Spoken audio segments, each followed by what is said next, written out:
What is it about hiring and developing leaders that is just so important to us? Like, why is this? I literally wrote so, like with a lot of O's, important to us for my first sentence here. Why is this idea of urgency around developing leaders even a thing? Like, why is this something that we are compelled to think about? And I know the reasons are many. The first thing is this. This is not a fad. It's not a program. It's not an initiative. It's not a book title. It's a thing that's always going to be important to us. Having the leaders in place who will provide the direction, accountability, work structure, vision, and management of our organizations in place will never be a fad. Developing or hiring the leaders we need will always be a strategic imperative. It always will. And until the day when our organizations are run by robots or AI, a lot of talk about AI today, right? We will always need leaders. And that means we will always need people who will go first, and not just any kind of leaders, but leaders with tremendous courage and the sacrificial character to serve strong and to serve well. Like it's a thing, right? It's just a thing that we will need. I am Dr. Rob McKenna, and welcome to the WiLD Conversation, where we make the best thinking in psychology, leadership, and organizational science, hopefully accessible to leaders who are willing to learn and edit for their sake, and also, listen to that, who are willing to learn for their sake and also for the sake of others. And I'll tell you this, that every business owner and senior leader we work with at WiLD Leaders has an imperative, they all do, of hiring, identifying, and developing their leaders. And whether it's because that leader is planning to move on and must develop successors, or has a business that is growing or even maybe even declining, and the leaders are the folks who will make the difference, every one of the leaders we work with can define the business need for hiring, identifying, and developing leaders. And even if you aren't an executive or senior leader, like let's say you haven't managed yet, or you may, or you're a manager for the first time, there is something I believe in this for you to pay attention to, because you are either a leader now or you will be in the future. So let's learn some stuff together if we could. And this is why a conversation about what executives and senior leaders are really talking about is important today. And in so many cases, we find ourselves helping leaders who know that they either do not have the right leaders. So I'm going to let something out of the bag right now. This is the big secret, is that many senior leaders realize they don't have the leaders that they need, or they have some leaders who are ready to develop that they haven't invested in yet, but they've never given that chance to those folks, for those folks to maybe become the leaders that they could be. And I would say that this is a big pain point for many of the senior leaders we work with. So what will this be about? And for the purpose of this conversation, when I talk about hiring, I'm going to use another word that is interchanged with this in the field of this big thing called industrial organizational psychology, which is the guild within which I'm trained. And the word is this: selection. So as I use selection, I'll tell you more about what I mean by that. But hiring is this. Hiring is ultimately about it's more than just the hire. So many of you are thinking, like, how do I do the interview and hire the right person? It's more than that, right? From a whole perspective, hiring is ultimately about attracting the right people and then selecting the right people from those you attract. But hiring the right people and leaders is about more than just attracting and selecting the leaders you attract. It's also about selecting the right people. And that begs the question, like, who are the right people? Like, what does that even mean as we get into this? And for the sake of our conversation today regarding hiring the right leaders, I'm going to focus on our attention in three areas. Okay, so and I've kind of mentioned these, but the first will be about attracting the right people. The second will be about selecting the leaders you need from those you attract. And this will be about some very basic and important research-based advice on selection and even on interviewing. And the third will be about identifying the leaders you need over just any leader. Because some of you have thought, like, I'm just trying to find people to interview. Well, let's go for more than that, right? We'd like to go for more than just the low bar, right? Let's try to find who are the people we actually need. And so let's dig in and let's start with attracting the leaders you need. And if here's what's interesting. If you were to give advice to a single person who wanted to find a spouse to marry, what would you tell them? And the best advice I ever heard was stop trying to find the right spouse and start being the spouse someone else is looking for.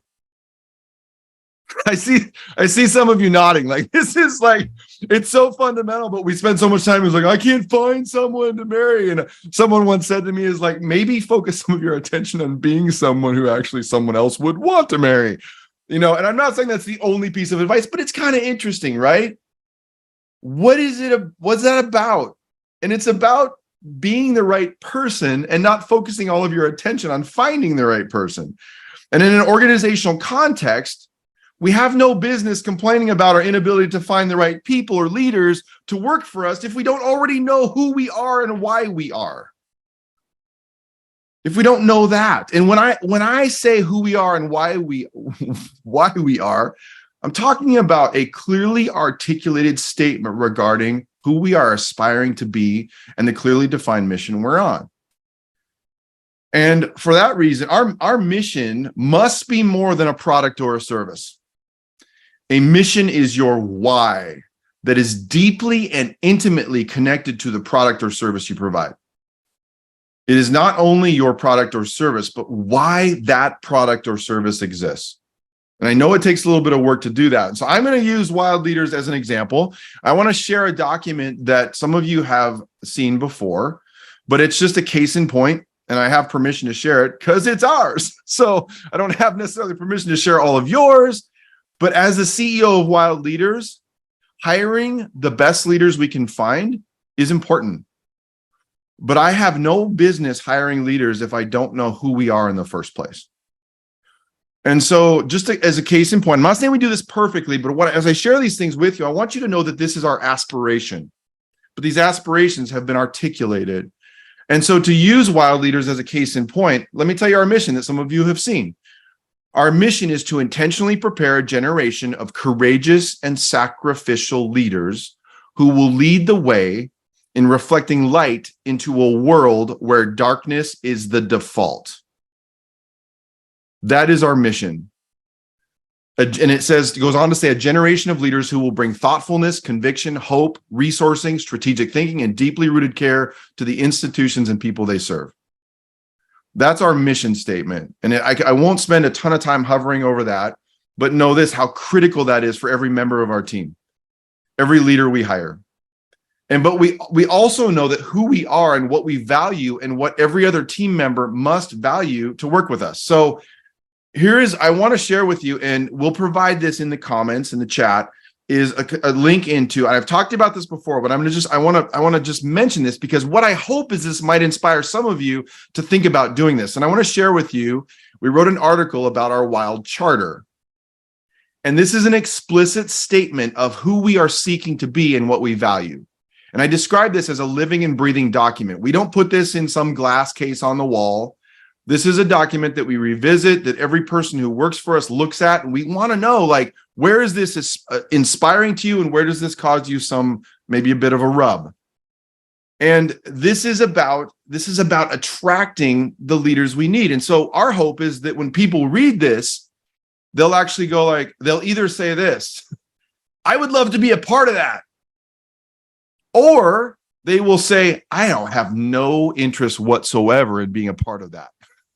That's what I hope people will say, that if people don't get it, they won't even want to come apply for a job with us.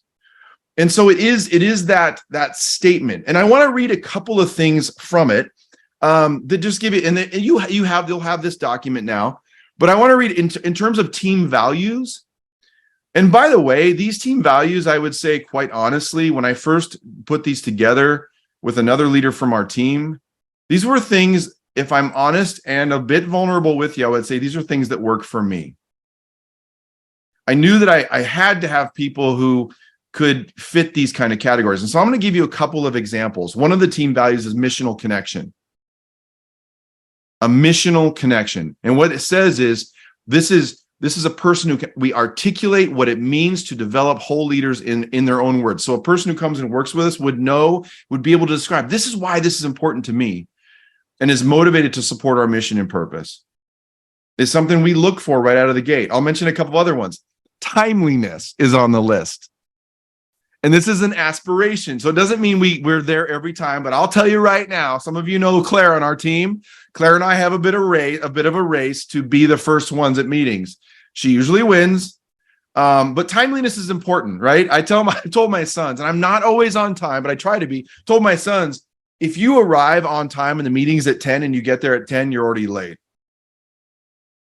Because it's like, right, the meeting starts at 10. So you got to get there 5 till, like at least, and I know that virtual stuff's a lot of. Another thing is availability. Being available, we call it being available to the work. If you don't have the time and can't make this your priority, you might be in the wrong job. Now, what's interesting is that we have another value that's later on in this document that's around what we call Sabbath culture. And so we are pretty good about walking this paradox or this tension between making all of us being available, but also having boundaries. And so we don't say we're available all the time, but during certain hours, and we talk through that, that's important. And then another one is emotional maturity, which is also on the list. I love it that this is on our list of team values, like avoiding the pressure. This is what it says: avoiding the pressure or temptation to gossip or to talk behind the back of others, especially when it's hard. And so this is explicit for us. These are things that we value. And I'll tell you that, like, the mission statement combined with this charter, this is not the only place where we state who we are. We want to attract people who say, I want to be a part of that. Oh my gosh, that's a place I could go work, is really important. And so I think for some of you, I hope that this would give you some inspiration, maybe to think about what that looks like in your own organization or with the organizations you work with. What would it look like to develop a clear statement of who you are and who you're going to be? And it tells you something about the kinds of people that we hope to attract. Let me go on to number 2, selecting the leaders you need. So the first thing is attracting the people you need. The second one is selection. I want to focus. Just very quickly, you all, I want to give you 3 pieces of research-based advice for selection. Okay. It's not the whole, I'm not giving away the whole circus. Is that a saying? Do you give away the circus? I don't know if you even do that, but I want to give you just 3 pieces of advice that are what the research would say are important. It's a couple of pieces. One is this: when you do selection, let's talk about hiring specifically and interviewing. Use structured interviews. And the simplest description of structured interviews, for those of you, especially, you don't have to make it perfect. Here's my simple description: ask the same questions to all people who interview for the same job. Do you hear me? Like, that's the most basic. There's more to it than that. But if I could just encourage you to do this, ask the same questions. It reduces bias. It helps to do that, but it also will help you reduce kinds of things to make the wrong hire. And so to have a fundamental and try to stick to the script as much as you possibly can. Most of us fail at this, so let's work toward our aspirations of doing that better. The second thing is this: use behavioral interviewing techniques over skills and experiences. We focus a lot of attention on whether someone has the right experience. Focus on the job's behavioral needs. What is someone going to have to do in the job? And so often we look at their resume and say, have they done the right things in the past? But let's focus on but that means you need to know what the behaviors are. Which leads into the third piece of advice. This is all in the umbrella of number 2, right? Attracting. Now this is selecting and hiring. Okay, the third thing under hiring is job analysis. And there's more involved in this, but I'm going to say it simply as this: every job that you hire for, or every client of yours hires for, or that you eventually do, and if you're not hiring yet, do this eventually, should have a job description. Do you hear me? It is crazy how many senior leaders I work with who did not have a job description. They walked into a cloud of ambiguity. So this is not something that just happens for the first level hire. This happens all the way up through the food chain. So the basics is this: have a job description, and we can in the future we have other things that tell you about how to get there and how to do that. But it's a basic description of what the job is. At least have that. I'm going to move on to the final thing: looking for the leaders you need. Who is the leader you need? Who is this person that you need? And I'm going to share something with you that I borrowed. This is also in that charter document that I borrowed from my brother. I need to give my brother, this is where I'm giving him a reference right now. Dr. Douglas McKenna, and I have this amazing older brother. He's 17 years older than me. So he's got the same gene pool, but he's older. So I learn a lot from this guy. And he's been an amazing mentoring voice in my life. And in our cultural charter, he is referenced here. And by the way, what I'm about to describe, you can beg, borrow, and steal. Don't steal it. Reference my brother or WiLD Leaders, like, or both. Like, just, it's all we ask. Mostly my brother. Just give him a little bit of credit and shout out to this. But here's the deal, is that he describes what we call a level 3 leader. Okay? A level 3 leader. And some of you have heard this before, but I want to read this description to you. I'm going to go through the levels. You ready? Okay, here we go. Here's a level 0 leader. We call this a non-contributor. This is a person who rarely, if ever, speaks up. And while an occasional comment may be on target, the person appears to be present in body only, making only minimal, if any, contributions to discussions or projects. All right? That's a 0, which, by the way, isn't that bad in some organizations. Some of you are like, I'll take a bunch of 0s. You know? Okay.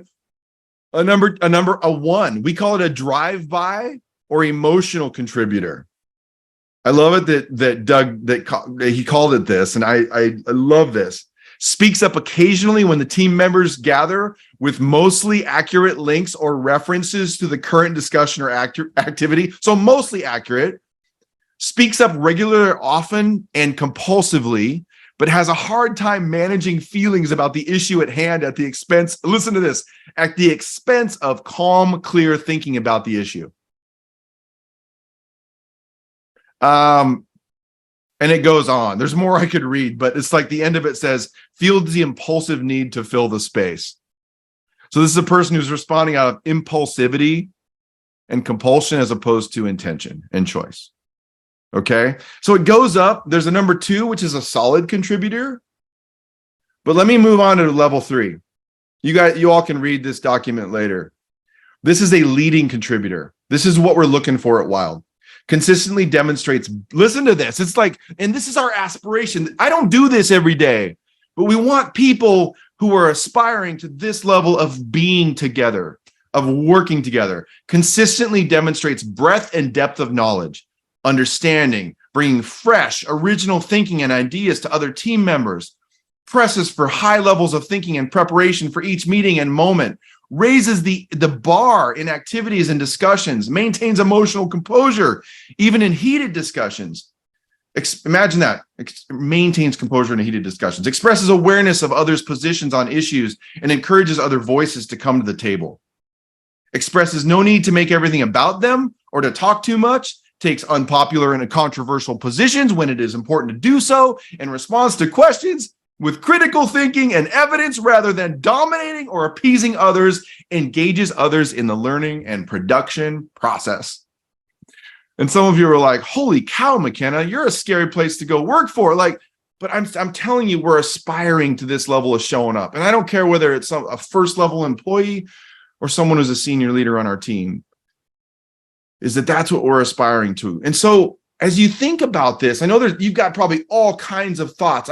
As we launch out into this conversation together, in what ways are you clear about who you are and working on who you are so you can be the place where so many the right leaders would want to work, where you would attract them? In what ways can you improve your selection process so the right leaders are selected? And in what ways are you clear about the leaders you need, the kinds of people you want? Have you established a highly productive and developmental culture full of people who are learning and growing together as your organization grows? That's the aspiration. So that's the hope. So let's now keep the conversation going.